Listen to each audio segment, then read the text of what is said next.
한밤에요. 불빛이 번쩍했습니다. 대체 무슨 일이 있었던 걸까요? 홍순빈 아나운서. 어두운 새벽길에 갑자기 번쩍거리는 이 불빛이 도로의 CCTV에 찍혔습니다. 이 이후에는 어떤 일이 일어났는지 먼저 영상 보고 짚어보도록 하겠습니다. 지난 3일 새벽 서울 종로에 공사 중인 도로인데요. 갑자기 어두운 도로에서 이렇게 번쩍번쩍 불빛이 비춰집니다. 어허. 뭔가 좀 충돌에 의한 불빛 같아 보이는데요. 달리던 오토바이가 쓰러지면서 사고가 난 겁니다. 그런데 사고가 거기서 멈추지 않았어요. 20대 오토바이 운전자가 지나가던 택시에 치여서 2차 사고를 당한 건데요.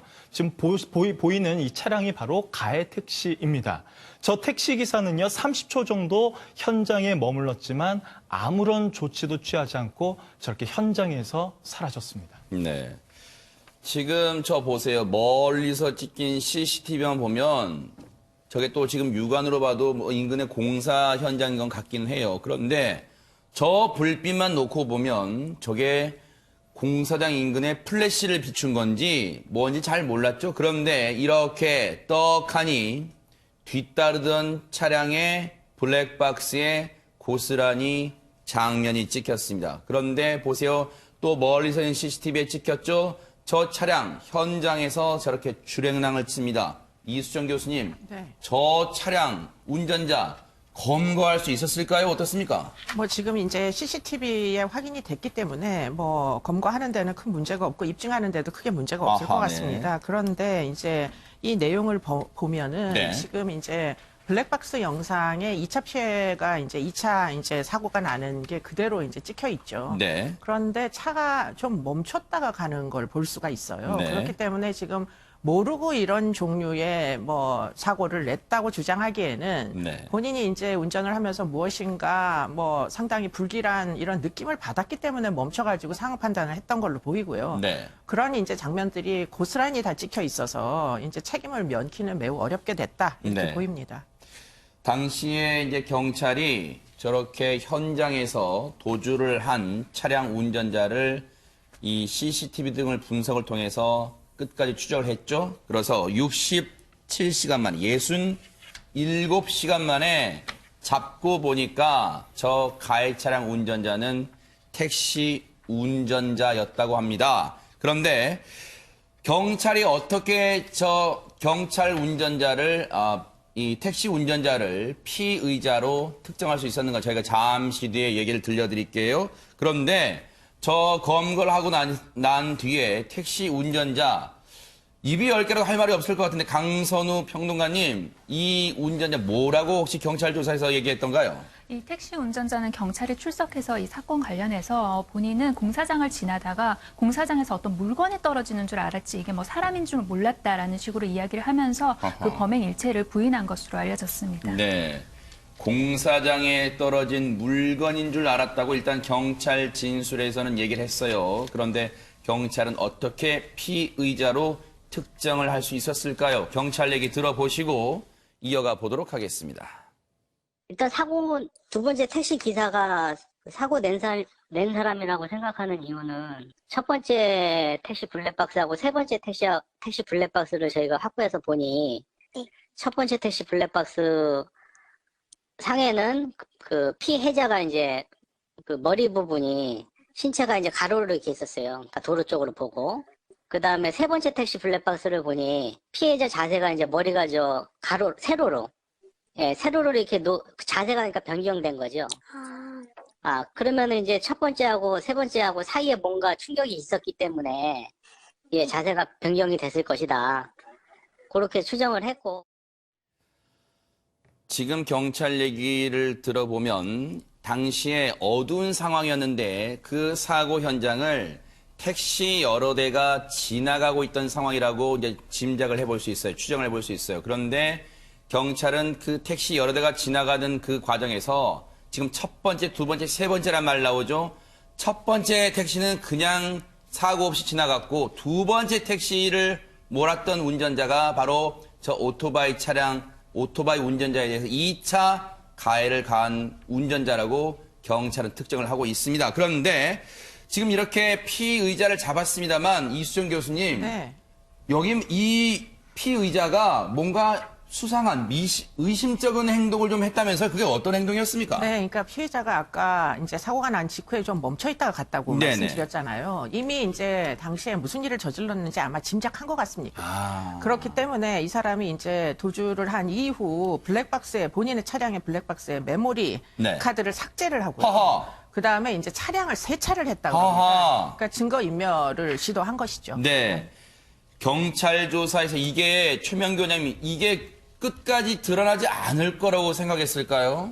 피의자의 행동을 보면 가장 이상한 거는 뭔가 하면은 자동차가 그게 그런 물건이었다고 하더라도 쿵 하는 충격이면 우리는 본능적으로 차에서 내려서 그러네요. 맞아요. 내 차가 망가진 날 봐야 되고요. 아하. 이분은 더군다나 택시를 영업하시는 분이라고 생각하게 되면은 차가 망가져서 영업을 못 하게 되면은 그 다음날 문제가 있거든요. 네. 근데 그거를 보지 않았다는 게 사실은 굉장히 이상한 거고요. 아하. 보지 않았을 때부터 어쩌면은 이분은 뭔가 사람일지도 모른다라는 생각을 했었을 것 같아요. 네. 그런 다음에는 자신의 행동을 갖다 초지일관 이어가서 네. 자신은 몰랐다라고 주장을 해야 되는 거니까 네. 거기에 맞춰서 증거를 없애고 현재 그런 부분이 있지 않나 생각이 되는 거고요. 네. 아마도 이분의 마음속에서는 끝까지 법으로 다투어서 자신이 그거를 사람인지 몰랐다라는 자기 주장이 받아들여지는 쪽으로 움직이고 있는 것 같다는 생각을 하게 돼요. 네.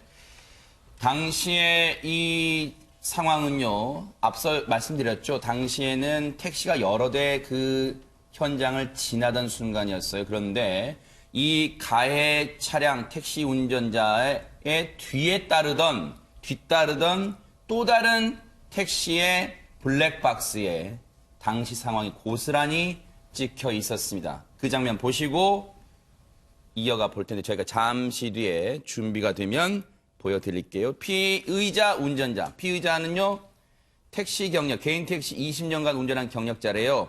그런데 물론 이수정 교수님, 네.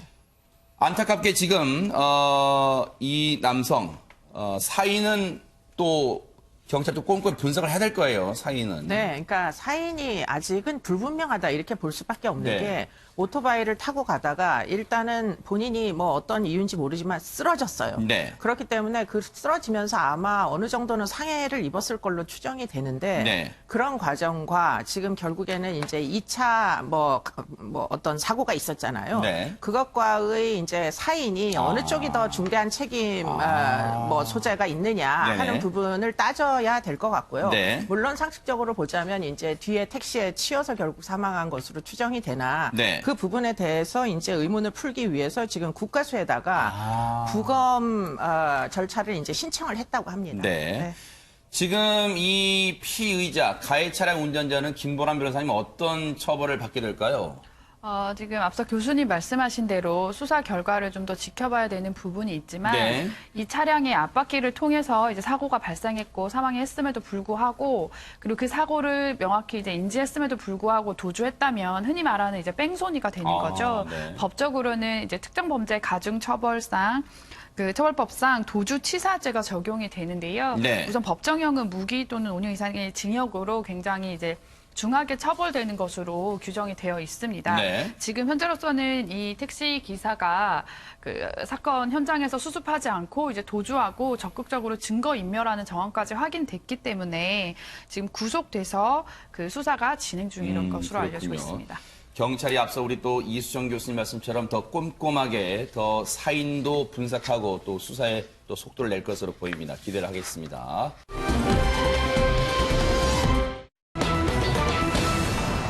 여러분이 아시는 것처럼 실시간 검색어 1위에서 좀처럼 내려오지 않는 그 이름 석자 정준영 그 얘기를 해보도록 하겠습니다. 홍순빈 아나운서. 네, 성공개 동영상 불법 촬영 및 유포 혐의로 경찰에 입건된 정준영 씨가 어제 오후 5시 30분 인천공항으로 입국했습니다. 네. 최근 방송 활동을 위해서 미국에서 촬영 중이었는데 급하게 일정을 중단하고 한국에 돌아온 건데요. 네. 먼저 이 승리 카톡방 의혹의 당사자인 정준영 씨의 입국 장면부터 확인해 보도록 하겠습니다.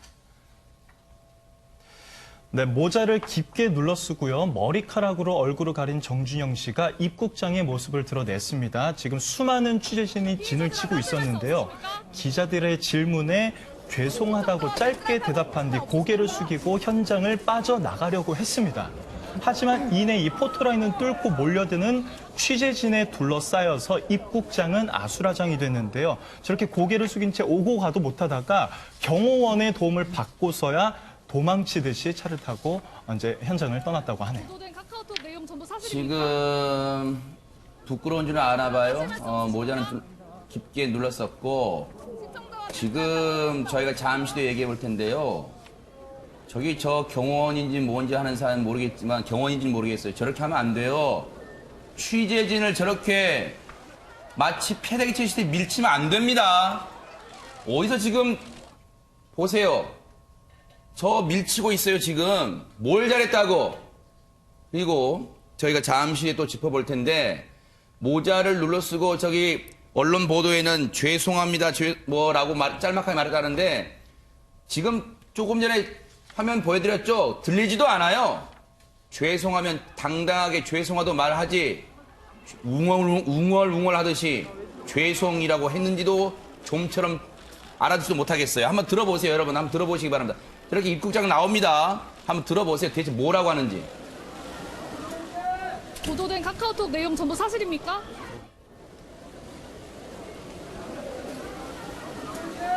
보도된 카카오톡 내용 전부 사실입니까?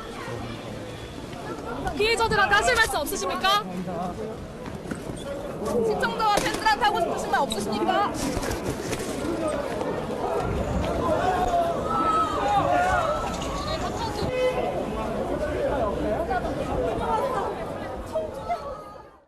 저게 죄송하다고 제가 아무리 귀를 아침에 잘 씻고 들어봐도요. 죄송하다는 말 잘 안 들렸어요. 최명기 원장님. 네, 그렇기 때문에 상당히 본인도 당황한 순간인데 그렇다고 해서 뭐 목소리를 당당하게 죄송하다고 하자니 용기가 나지 않고 그렇다고 아무것도 인정을 하지 않다니 질문이 쏟아지니까 거기서 하게 된 말인 것 같고요. 그러나 네. 돌이켜놓고 보면은 저 입국 장면은 정준영 씨한테도 굉장히 불리하게 작용하게 됐었던 게 네. 오히려 상당히 저기에서 오도 가도 못하고 뭔가 본인이 좀 불쌍한 모습을 갖다 보였어야 되는데 네. 저 옆에 경호원으로 인해서 굉장히 가해자의 역할을 계속 연장하는 모습을 연상시켰기 때문에 네. 저 입국장 모습은 정준영 씨 본인을 위해서도 전혀 그 유리하지 않았던 것 같아요. 혹시요, 김보람 변호사님, 저는 진짜 저 장면 보고 아마 저뿐만 아니고 많은 분들이 분통 터진 게 물론 경호원들도 급여를 받고 일하는 사람이라고 생각할 수 있어요. 그게 저게 경호원인지 아니면 소속사 관계자인지 모르겠지만 보셨어요 방금? 네. 기자를 내동댕이심 저게 그런 폭행 수준 아니에요 저 정도면? 사실 물리적인 충돌이 있고 그게 이제 고의성이 있으면 폭행 논란 이렇게 폭행이 문제될 수 있는데요. 사실 네. 그 연예인들 이렇게 입출국하는 과정이나 모여 있을 때 경호원들의 과잉 경우가 많이 논란이 되고 있죠. 근데 네. 그 피해자가 제대로 문제를 삼으면 폭행까지 이슈가 될 수도 있을 것 같습니다. 네. 왜 취재진이 저렇게 한마디라도 들으려고 정준영 씨한테 다가가겠어요? 본인이 포토라인 같은 걸 무시하고 그냥 내빼려고 하니까 저렇게 들으려고 했던 거 아니에요? 취재 기자들 입장에서는. 그런데 그거를 밀쳐대요? 패대기 치듯이? 일단 이까지 할게요. 저 얘기는. 그런데 김보람 변호사님, 정준영 씨가 들어오자마자 출국 금지 조치가 내려졌다면서요? 네, 맞습니다. 지금 그 해외 촬영을 하다가 현재 입국했고 입국하자마자 출국 금지 조치가 이뤄졌는데요. 네. 우선 우리나라는 수사할 때 불구속 수사가 원칙이긴 합니다. 근데 현재 정준영 씨에 대해서 구속 영장은 아직 청구되거나 발급된 상태는 아닌데요. 네. 그 구속되지는 않은 상태이나 실질적으로 아무 제한이 되어 있지 않아서 피해자가 해외로 출국하게 돼버리면 네. 추후에 뭐 구속 조치나 여러 가지 수사를 진행하게 하려고 해도 어려움이 있게 되기 때문에 네. 이제 사건이 입건이 되고 이제 피의자 지위에 있게 되었을 때 어느 네. 정도 좀 혐의가 있을 때는 수사기관에서 해외 출국 자체를 못하도록 금지하는 조치를 좀 적극적으로 하고 있는데 네. 이 사건 같은 경우에는 굉장히 신속하게 네. 그 출국 금지 조치를 내린 것으로 보입니다. 네. 일단은 신병을 확보하기 위해서 일단 못 나가게 막아놓은 거예요, 경찰이. 그런데 어제 인천공항에 입국하는 장면에서 정준영 씨가 저렇게 도망치듯이 입국장에서 이제 공항을 빠져나가는 과정에서 정준영 씨가 쓰고 있던 저렇게 지금 모자 쓰고 들어왔잖아요. 모자가 벗겨지기도 하고 그런 뭐 정준영 본인 입장에서는 봉변이겠죠. 그런데 모자까지 벗겨지고 저걸 누가 벗겼는지 아니면 이렇게 몸싸움 과정에서 신체 접촉 과정에서 저게 벗겨진 건지 그건 모르겠습니다만 모자가 벗겨지기도 했어요. 그 장면도 일부 언론에는 사진이 실리기도 했습니다. 그런데 지금 이 사진에는 안 나오지만 모자가 벗겨지기도 하고 옆에 관계자, 경호인인지 소속사 관계자인지 모르겠습니다만 이 황급히 몸을 맡긴 채 빠져나가는 장면도 실렸습니다. 그런데 강선우 평론가님, 네. 정준영 씨가 어제 6시가 다 돼서 인천공항 들어왔고 오늘 새벽에 무슨 입장문 같은 걸 냈다는데 그 내용이 대체 뭡니까? 그렇습니다.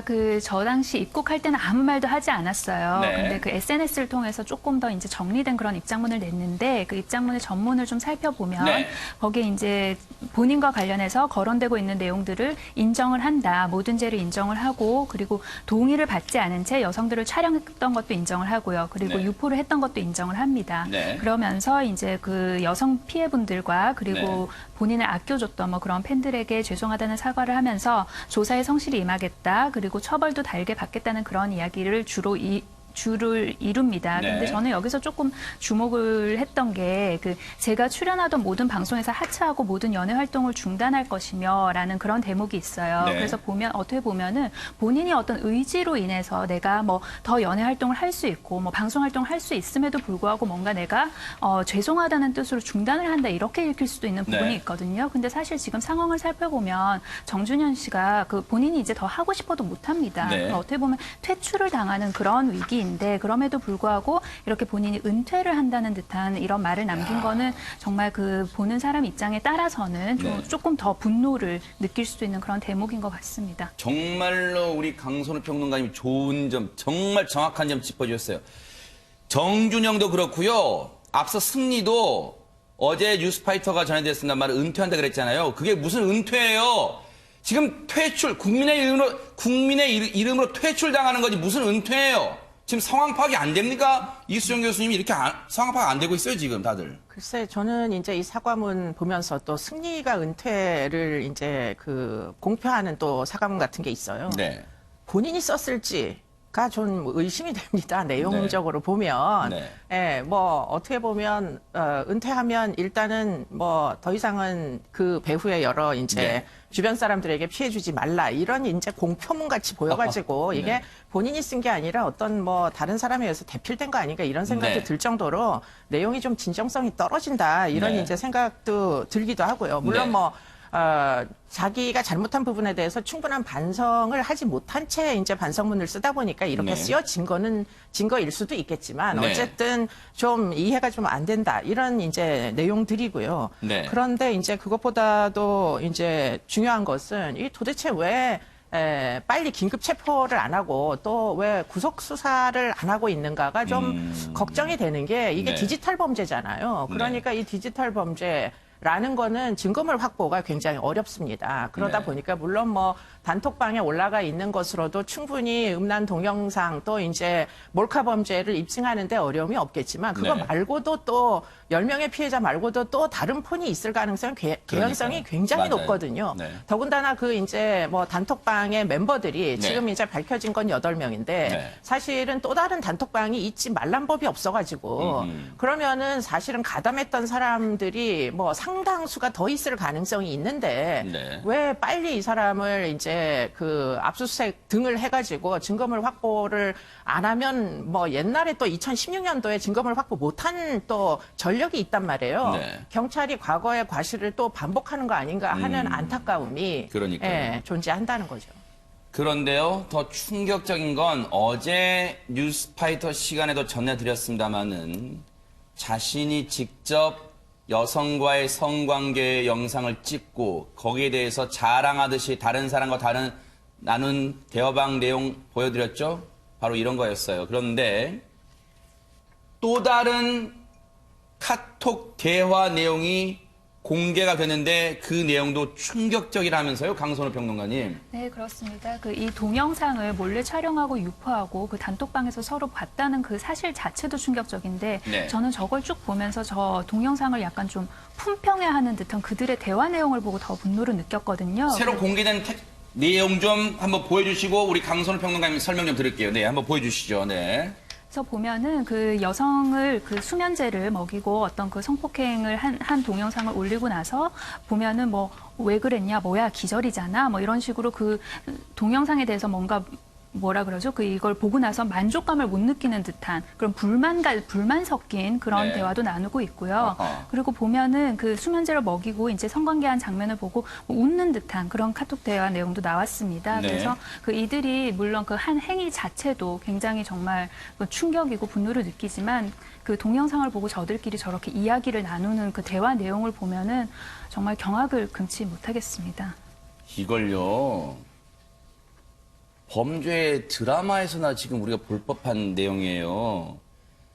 단체 대화방에서 어떤 사람이 말문을 엽니다. 정말 송구합니다만 여기 메신저 내용을 그대로 전할게요. 죄송합니다. 시청자 여러분. 야동 볼 사람하고 어떤 사람이 말문을 틉니다. 그랬더니 나 가수 최모 씨랍니다. 그랬더니 그 사람이 영상을 떡하니 올립니다. 그랬더니 가수 최모 씨라는 사람이 뭐야 기절이잖아. 아마 그 해당 여성이 어떤 움직임이 없었나 봐요. 추정이지만 기절이면 어쩌라고 살아있는 여자를 보내줘. 기절이니까 플래시 켜고 찍은 거지. 이따위 말을 나누고요. 그 다음에 더 충격적인 건 정말 엄청난 범죄라고 추정된 대목이에요. 수면제 먹이고 뭐뭐뭐 하다가 정준영은 웃습니다. 이게 웃을 상황이에요? 이 범죄가 일어난 상황인데 그리고 누구누구는 뭘 먹은 거야. 이런 정말 지저분한 대화가 오고 갔습니다. 이수정 교수님. 네, 뭐 지금 이 내용만 보면 이게 이제 그 동영상에 있으니까 이게 실제로 일어났던 상황임을 뭐 의심할 여지가 없어 보여요. 그렇기 네. 때문에 이제 약물에 취한 여성이 거의 뭐 의식을 잃고 이제 있는 상태에서 지금 이제 여기서 대화방의 멤버가 이제 성적인 침해 행위를 하는 장면을 네. 본인이 플래시를 켜고 찍었다. 이렇게 이제 되어 있는 내용이에요. 네. 준강간입니다, 이거. 더군다나 자기네들도 강간했네라고 정준영 씨가 문자를 올려요. 그러니까 범죄라는 걸 다 알고 있어요, 아하. 이들이. 그렇기 때문에 지금 이런 종류의 이제 자백이나 마찬가지의 증거들은 사실은 이미 이제 제보자가 권익위에다가 이거를 제출을 하기는 했지만 네. 지금 사건이 이 사건만 있는 게 아닐 수도 있는 거 아니에요. 그러니까 한시 바삐 지금 이 폰이 이거밖에 없을 리가 없기 때문에 뭐 소위 이제 TV에 나와가지고도 토크쇼 같은 데서 무슨 황금폰이 있네 없네 하고 연예인들끼리 얘기한 그런 내용도 있으니까 네. 그러니 이제 그 농담으로 주고 받았더라도 혹시라도 만에 하나 폰이 만약에 하나가 아니고 여러 개일 경우에 네. 를 염두에 두고 빠른 시간 안에 압수수색을 해야 될 거로 추정이 되고요. 지금 네. 이 문자 내용을 보면 네. 약물에 대한 접근성이 굉장히 높다는 거예요. 쉽게 네. 약물에 접근을 했는데 네. 이 약물이 이게 다 뭐 정신성 의약제라 가지고 이게 네. 일반인들이 그냥 아무 데나 가서 무슨 마트 같은 데서 살 수 있는 약물들이 아니에요. 아하. 그러면 이 약물들이 도대체 어떤 경로를 통해 가지고 이들의 손에 들어갔는지 네. 하는 것도 사실 밝혀야 되지 않나 싶습니다. 네. 지금 이 대화방에서는요, 이런 정말로 엄청난 범죄라고 추정되는 대화도, 그리고 이런 지저분한 대화도 오고 갔는데, 김보람 변호사님, 이 대화방 내용 중에 그런 대화가 자주 등장합니다. 영상 없냐라고 많이 물어본 대화가 나와요. 네. 이 영상 없냐고 물어본 사람들 혹시 그러면 처벌 대상이 될 수 있으니까 어떻습니까? 네, 대화 내역을 보면 되게 정말 이제 분노가 치밀어 오르기도 하고 되게 경악스러운데 그 정작 당사자들은 그냥 놀이 정도로 인식을 하고 있는 것 같아요. 네. 죄의식도 전혀 느껴지지가 않고 네. 그 동영상을 공유되는 동영상에 대해서 그냥 추임새를 넣고 뭐 같이 공유를 하고 보는 것만으로는 사실 실질적으로 처벌하기는 쉽지 않은 상황이긴 한데 그 보시면은 정준영 씨만 동영상을 올린 것이 아니라 그 카톡방에 등장하는 다른 사람들도 적극적으로 이제 본인이 촬영한 거라든지 아니면 본인 것이 아니더라도 같이 유포하고 있는 정황들이 보이거든요. 네. 이 해당하는 사람들은 당연히 처벌 대상이 되고요. 네. 직접 올리거나 촬영한 것이 아니라고 하더라도 그 범행 과정 자체에서 같이 공모하거나 도와주거나 이런 것들을 했다면 공동정범이 될 수도 있고 방조범이 될 수도 있을 것 같습니다. 네. 그런데요, 기억을 더듬어 보면요. 강선우 평론가님. 정준영 씨가 몰카로 사회적 물의를 빚은 건 이번이 처음이 아니에요. 맞아요. 그 기억해보면 지난 2016년이었습니다. 그 8월경이었는데 네. 그 정준영 씨가 피해자 여성으로부터 고소를 당합니다. 네. 이 여성은 그 성관계 도중 본인의 동의를 받지 않고 네. 신체 일부를 촬영해서 네. 정준영 씨가 이제 뭐 유포를 했다는 것이죠. 그래서 그 당시 이제 정준영 씨가 기자회견했던 바로 저 모습에서는 우리가 약간 동의하에 사귀는 도중에 본인이 촬영을 한 걸 맞고 그리고 네. 이게 뭐 몰카라는 이름으로 지금 유포가 되고 있는데, 그러니까 본인은 동의하에 그렇게 찍었다라고 그렇게 기자회견에서 입장을 밝혔었고요. 네. 그리고 실제 이게 경찰 수사를 하다가 이제 무혐의 처분으로 그렇게 해서 정준현 씨가 어떤 법적인 용서도 받고 그리고 네. 국민들도 저 사건을 조금 잊어버린 그런 측면이 있었어요. 그래서 네. 저 이후에 한동안 방송에서 하차를 했다가 다시 또 활발히 방송 활동을 했었죠. 네. 2016년에도 어제 뉴스파이터 시간에도 전해드렸습니다만은 2016년에도 이 몰카로 사회적 물의를 빚었고 당시에 예능 프로그램에서 하차하는 결정적 계기가 되기도 했어요. 그래서 당시에 기자회견까지 열어서 사과 입장을 밝히기도 했는데 그때 당시 2016년 당시의 모습 보시고 이어가 보도록 하겠습니다. 한국 여성들이 이르지 않게 큰 고통을 받고 있습니다. 이런 일들에 더 이상의 피해가 생기지 않았으면 하는 마음에서 저희 두 사람의 교육 끝에 이번 기자회견을 결심하게 되었습니다.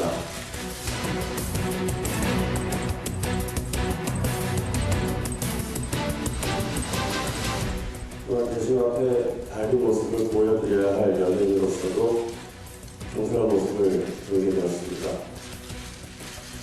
지켜야 할 선을 넘었던 점에 대해서 다시 한번 깊은 사과를 말씀드립니다.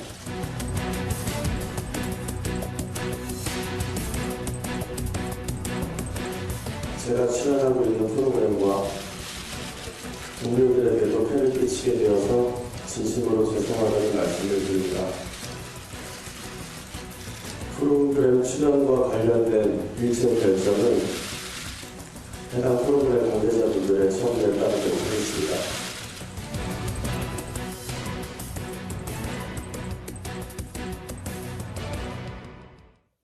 최명규 원장님, 2016년과 어제 사과문 딸랑 낸 거 보면 내용이 거의 무슨 복사해서 붙여놓은 듯한 그런 느낌을 지울 수가 없어요. 네. 저걸 보다가 보면은 과거의 사과 기자회견도 아마 본인이 그거를 계속 읽고 쳐다보고 이렇게 반복을 하거든요. 그렇기 때문에 그때도 어떤 본인의 자발적 의사가 반영된 건 아닌 것 같고요. 그런 다음에 요번에 사과문을 보더라도 제가 많이 주목해보는 부분은 뭔가 하면은 지금 있었던 일은 2015년과 2016년도에 있었던 일이긴 해요. 네. 그러나 만약에 정준영 씨가 그 다음에 자신이 이 행위를 갖다 근절했다 그러면은 네. 저는 사과문에 그 대문이 들어갔었을 가능성이 높다고 생각이 돼요. 그 이후에는 이런 일을 갖다 절대로 하지 않았습니다라는 내용을 본인의 어떤 어필을 하기 위해서 들어갔어야 되거든요. 네. 근데 사과문을 보면은 잘못했다는 내용이 있지 자신이 2015년, 16년도에는 네. 그때 이 수사를 받고 나서는 이런 행동에서 손을 끊었습니다라는 내용이 없어요. 네. 그걸 놓고 보면은 아마도 지금 정준영 씨 입장에서는 뭔가 그 이후에도 확신이 없지 않나라는 걸 다 의심하게 되고요. 네. 그런 점에서는 아까 우리 교수님이 얘기하셨듯이 빨리 그 휴대폰이라든가 여러 가지 증거물을 갖다 네. 압수수색하는 게 굉장히 중요하다는 생각을 해보게 돼요. 그런데요, 앞서 우리 지금 보세요. 지금 이게 굉장히 중요한 시점에 이 CG가 여러분 다시 한번 보세요. 이게요, 앞서 우리 이수정 교수님도 여러 차례 지적했습니다만 2015년 12월부터 약 10개월 분량입니다. 저 메시지가요. 그런데 2016년 2월에 전 여자친구란 사람의 신체 부위를 촬영하게 되고 바로 그게 드러난 게 8월입니다. 전 여자친구가 정준영 씨를 고소하고 바로 기자회견, 조금 전에 영상 보여드린 그 기자회견이 2016년에 9월에 이루어집니다. 이수정 교수님, 네. 동영상을 단체 카톡방에 유포한 시기랑 불법 촬영 혐의로 조사받은 게 그 같은 동일선상에 있습니다. 참 이거 정말 심각한 문제라고 생각이 드는데요. 이게 사실은 당시에 경찰이 수사를 어떻게 했느냐면 네. 결국은 이제 뭐 증거물 확보를 못한 거예요. 네. 그래서 그때 그 당시에 뭐라고 얘기했느냐, 잊어버렸다 이렇게 얘기를 하더니 네. 나중에는 고장이 나가지고 뭐 쓸 수가 없게 됐다. 네. 그러면서 결국은 전화기를 제출을 안 했어요. 네. 그러니까 경찰이 확보를 안 한 채, 증거물 확보를 안 할 채 그냥 기소 의견으로 검찰로 송치를 했는데 아하. 그 이후에 이제 여자가 다시 등장을 해가지고 내가 사실은 촬영한 것도 알고 있었고 그냥 너무 헤어지자 그러니까 억한 심정에 내가 그것이 있다고 이제 고소를 했다. 이런 네. 식으로 이제 고소를 취하를 해버립니다. 네. 그러다 보니까 이게 무혐의 처분이 돼가지고 결국은 유야무야된 사건인 거예요. 네. 2016년도 사건이. 네. 그런데 그 당시에 만약에 1차적으로 경찰에서 핸드폰을 확보를 했었으면 어떻게 됐을까 네. 하면은 지금 사건이 이렇게 진행이 될 리가 없는 게 네. 신고죄가 폐지가 됐기 때문에 성범죄 수사는 계속 진행이 됐을 것이고 아하. 그렇게 되면 사실은 동영상에 핸드폰이 있으니까 동영상이 하나가 아니고 여러 개가 탑재돼 있었을 가능성 그리고는 이 핸드폰만이 아니라 다른 핸드폰도 있을 가능성 이런 것들을 확인할 수 있는 여지가 있었음에도 불구하고 경찰도 검찰도 왜 2016년도에 수사를 이렇게밖에는 하지 않았는지 그러니까요. 그리고 여전히 이 사람이 지금 틀림없이 가가지고 증거물을 전부 다 없애는 과정을 오늘 하루 종일 아마 할 겁니다. 네. 왜 내버려두고 구속을 안 시키고 왜 네. 체포를 안 하고 뭐 하고 있는지 일단 잘 모르겠고요. 그러니까 긴급 체포 형식도 있을 수 있었잖아요. 글쎄 말이에요. 네. 체포를 한 다음에 압수수색 영장을 청구해가지고 지금 증거물을 확보하면 되는데 네. 지금 증거물을 확보를 안 하고 있다가 지금 결국에는 유야무야 되고 결국 지금 이 안에 보면 이 카톡방 내용을 보면 이게 도대체 물론 뭐 동영상의 주인공 여성들을 조롱하는 것 같기도 합니다만 네. 제가 느낄 때는 이거는 우리나라의 형사사법 제도를 전체를 우습게 생각하고 우습게 조롱하는 생각한다. 거다. 우리가 위기가 오면 112에 전화하잖아요. 구해주세요. 신뢰를 못 받으면 국민들에게 네. 그러면 도대체가 뭐 누구를 믿고 우리가 일상생활을 합니까? 네. 경찰에서 좀 의지를 가져주기를 좀 부탁드립니다. 이 얘기를 들으면요.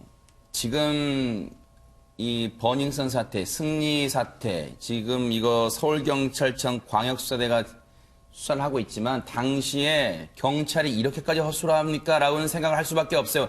김보람 변호사님, 당시에 이게 문제됐을 때 경찰이 그랬대요. 그러면 그 촬영을 했던 휴대전화 제출하세요. 그랬더니 정준영이라는 사람이 휴대전화 교체했어요. 찾아보고 연락드릴게요. 했는데 돌연 변호사가 나중에 휴대폰이 망가져서 제출 못하겠습니다. 그랬더니 그런가요? 넘어갔대요. 경찰이 이렇게 허술합니까? 대한민국 경찰이? 그러니까요. 지금 사실 그때 당시에 문제되던 범죄는 그 이제 영상물 관련된 것이 흔히 말하는 몰카, 그러니까 몰래 촬영한, 합의 없이 촬영한 경우에도 처벌이 되고요. 이제 합의하에 촬영했더라도 유포된 경우에도 처벌이 되는데 그때 당시 문제되었던 것은 유포는 이슈가 되지 않았었고 이게 몰래 카메라이냐 아니면 합의하에 촬영한 영상이냐 이 부분이 문제였는데 네. 정준영 씨는 연인 간에 합의하에 촬영한 영상물이었다라고 네. 주장을 했었고요. 아하. 이런 경우에는 결국 영상물을 확인해서 정말 합의하에 촬영된 것인지 몰래카메라인지 확인하는 것이 중요하거든요. 네. 그러니까 그렇다면 이 핸드폰을 확보하는 것이 제일 메인 이슈인데 네. 그것을 자진해서 뭐 제출하겠다라고 했는데 뭐 교체가 됐다라고 했다가 망가졌다라고 한 것을 사실은 그냥 그렇구나라고 넘어갔다는 게 굉장히 의아하거든요. 그러니까요. 예, 교수님 말씀하신 것처럼 고소가 취하됐다 해도 친고죄가 아니기 때문에 충분히 수사가 계속 이루어질 수 있고 네. 망가진 휴대폰이라도 압수를 해서 다시 분석을 했었다면 사실 지금 밝혀지는 이 사건들이 그때 이미 해결되지 않았을까 하는 아쉬움이 있습니다.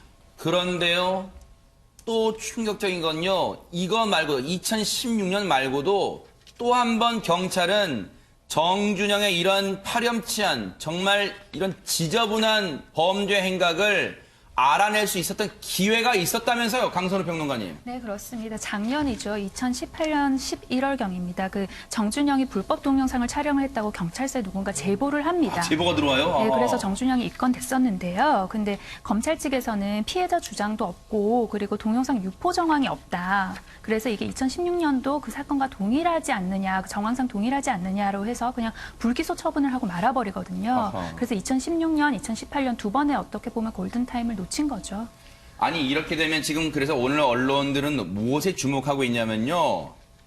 강선우 평론가님, 이른바 이 황금폰이라고 불리는 이거는요, 예능에서 같이 정준영과 출연했던 다른 동료 연예인이 황금폰이라고 칭한 전화가 있어요. 그런데 여러분, 어제 정준영이라는 사람이 인천공항에 입국했을 때 손에 휴대전화를 들고 있었고 그걸 보는 장면이 오늘 일부 신문의 사진에 실렸어요. 그런데 딱 봐도 그건 황금폰이 아닐 거 아니에요. 강선우 평론가님. 네, 그렇습니다. 그 모 지상파 예능이었죠. 이렇게 그 여러 명의 연예인이 나와가지고 서로 이야기를 하는 그런 프로그램이었는데 그 당시에 동료 연예인이 정준영 씨한테 소위 황금폰이라는 게 있다. 근데 이거는 비상사태 때 쓰는 건데, 그러니까 SNS 메신저만 하는 그런 폰이다. 그리고 그 폰 안에 보면은 포켓몬 도감처럼 많은 분들이 저장돼 있다고 해요. 근데 그 많은 분들이 저장돼 있다고만 이야기를 하지, 예를 들어서 뭐 연락처가 저장이 돼 있다거나 네. 아니면 뭐가 저장이 돼 있는지 알 수가 없습니다. 그래서 네. 그 당시 그 동료 연예인이 그 농담처럼 그 정준영 네. 씨한테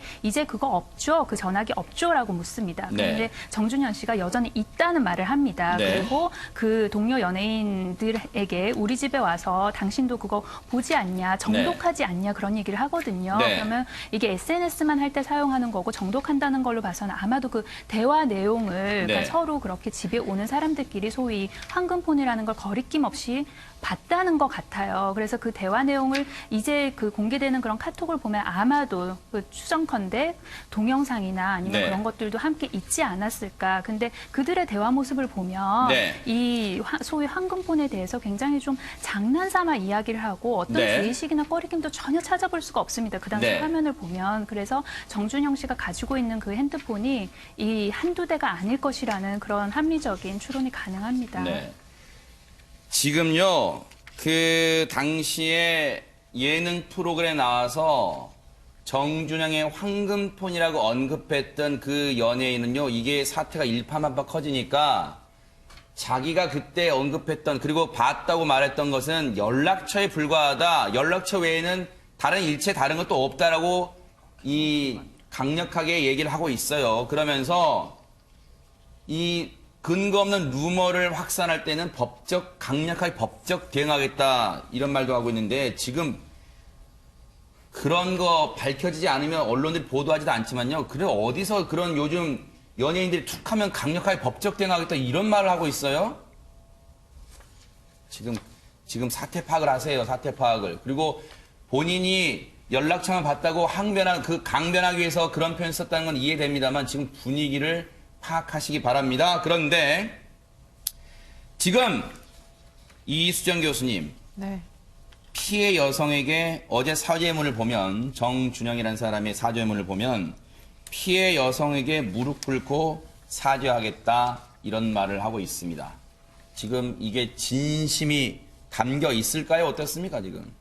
사죄라는 의미를 이해를 못하는 사람 같다라는 생각이 들어요. 이건 뭐 2016년도에도 했던 내용하고 비슷한데요. 네. 진정 어린 진짜 죄의식이 있다면 지금 태도를 저렇게 취하면 안 되죠. 뭐 공항에서 걸어 나올 때부터 정말 내 잘못이 무엇인지 안다면, 진짜 그 사람 말대로 사죄라는 것을 느꼈다면, 그렇다면 저렇게 뭐 보디가드를 뭐 이 앞장을 세워가지고 저렇게 싸움질을 시키면서 빠져나가면 그만이다라는 생각을 하지 않았겠죠. 네. 그런데 이 사람들이 지금 아까 뭐 예능 방송 얘기를 하셔서 제가 드리는 네. 말씀이지만, 네네. 지금 이 동영상들 올라온 이제 내용은 실제로 피해자가 존재하는 거예요. 네. 사죄를 해야 될 대상 피해자, 정말 평생 이 이제 뭐 고통을 안고 가야 될 수도 있는 여성들이 있는데, 그런데 이들이 뭐라고 그 예능에서 얘기했느냐? 네. 포켓몬에 있는 그 캐릭터 도감 같다고 얘기를 했어요. 이건 뭐 제 얘기가 아니고 이미 언론에 보도됐던 거니까. 네.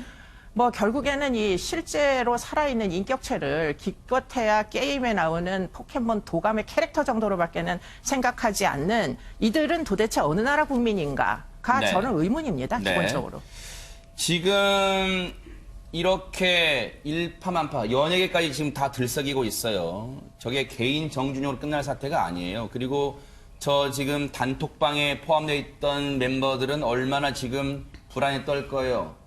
당연하죠. 그걸 불안에 떨지 않을 거라 생각했어요. 지금 희희낙낙대면서 다른 사람에게 엄청난 피해를 주면서 자기들끼리는 희낙낙대면서 이런 날이 올 줄 몰랐어요?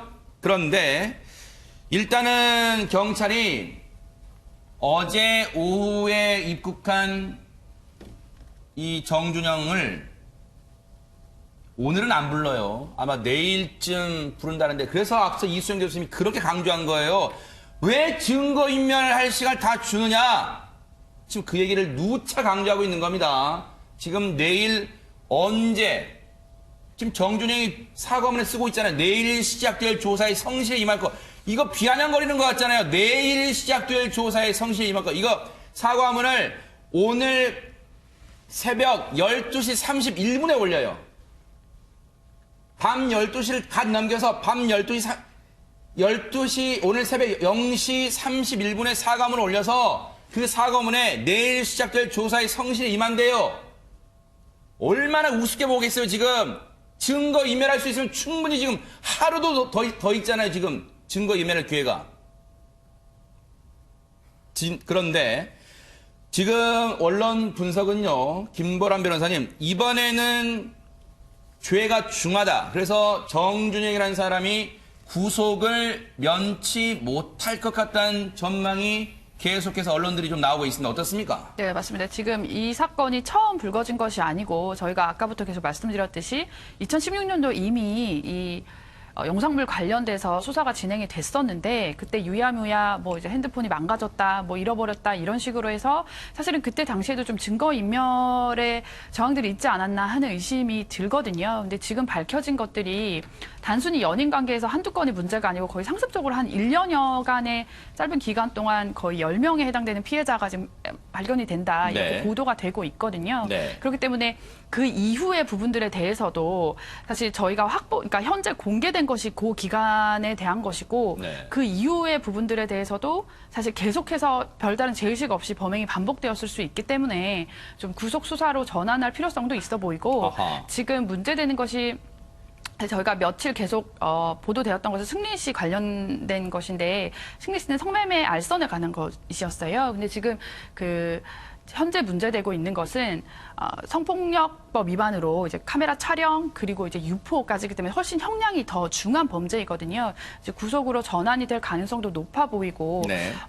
이게 단순히 한두 명의 피해자가 아니기 때문에 형량도 굉장히 좀 높게 나오지 않을까 예상됩니다. 네. 혹시요, 제가 우려가 돼서 김보람 변호사님께 재차 다시 질문을 드려볼게요.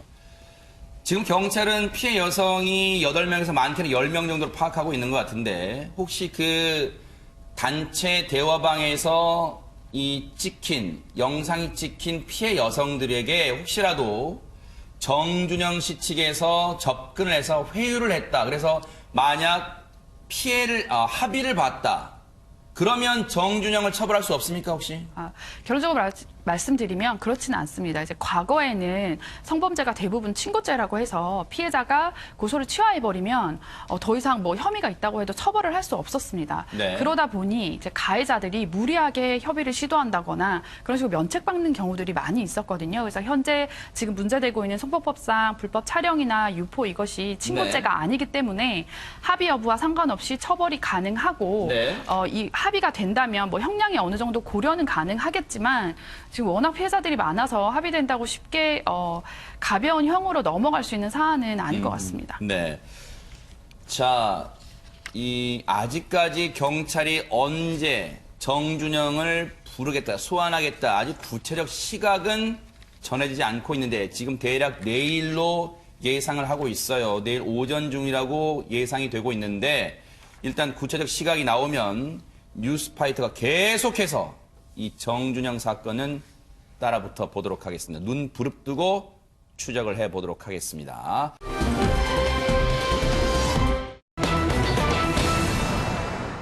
네. 자, 분위기를 좀 바꿔보겠습니다. 이 소식은 뉴스8 시간 전해드릴게요. 자, 전원주택 하면요. 좀 한가로운 풍경, 그런 게 언뜻 떠오르잖아요. 그런데 여기 초대받지 않은 손님이 있었다네요. 홍순빈 아나운서. 네, 이렇게 한가로워 보이는 전원주택의 은밀한 그림자가 이리저리 움직이기 시작하는데요. 이 그림자의 정체를 지금부터 확인해 보도록 하겠습니다.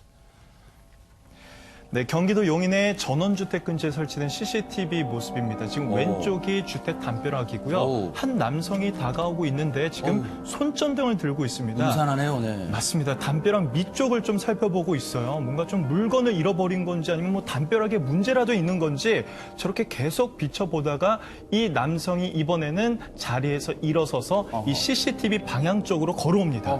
근데 남성의 모습을 자세히 보니까 모자와 마스크로 얼굴을 가리고 있고요. 네. 오른쪽에는 뭔가가 든 가방을 들고 있습니다.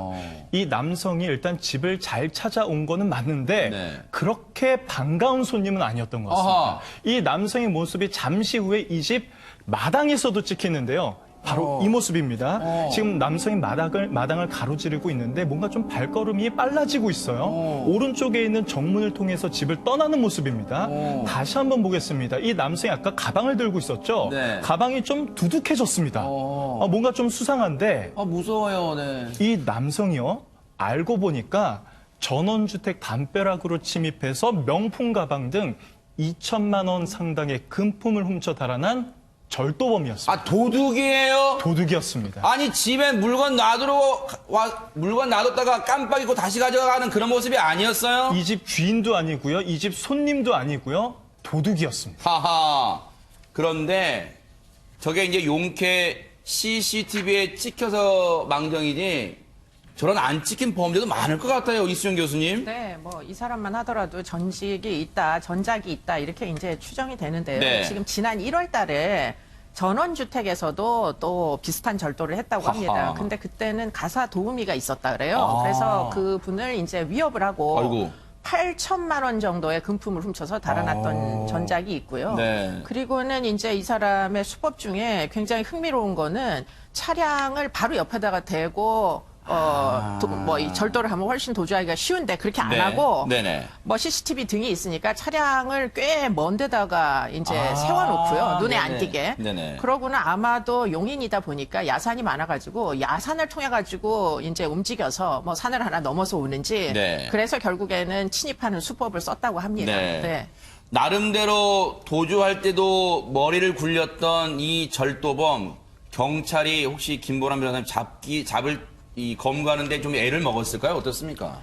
네, 이제 용의자를 특정하기 위해서 CCTV 200여 대를 분석을 세상에. 했다고 합니다. 아우. 근데 또 이 절도범이 어찌 보면 이제 대범하기도 한 게 이 작물을 중고거래 사이트에 내다 팔았다고 합니다. 아까 네. 말씀드렸던 것처럼 네. 이제 고가품 위주로 아마 절도를 했던 것으로 보여요. 네. 그 중고거래 사이트에 고가품을 이제 내다 팔았고 네. 이런 부분들을 계속해서 모니터링을 해서 네. 이제 경찰이 용의자를 특정하고 네. 이 절도범이 충북 청주에